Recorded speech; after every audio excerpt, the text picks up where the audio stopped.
Нема веќе доживотни функции и недопирливи позиции. Управните одбори се сведуваат на 3 члена, а статусот вршителна должност станува исклучок, строго временски и правно ограничен. Ова меѓу другото го најави денеска министерот за јавната администрација Горан Минчев, презентирајќи го предлог законот за високите раководители на органите на државната управа и фондовите. Нема доживотни функции, нема недопирливи позиции. Раководителите ќе имаат стабилност, но и јасна обврска да испорачуваат резултати.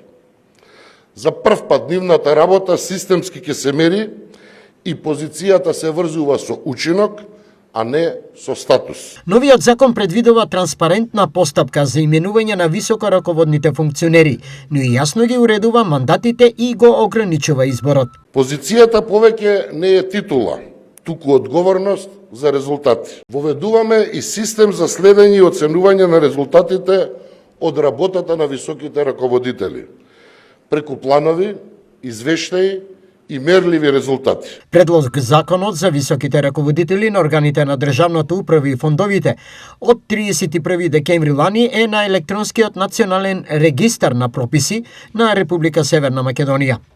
Инаку, на денешната јавна дебата за предлог законот, министерот напомена дека со предвиденото решение првпат се воспоставува единствена рамка за уредување на највисоките државни раководни функции, кој, како и под кои услови ги води клучните институции.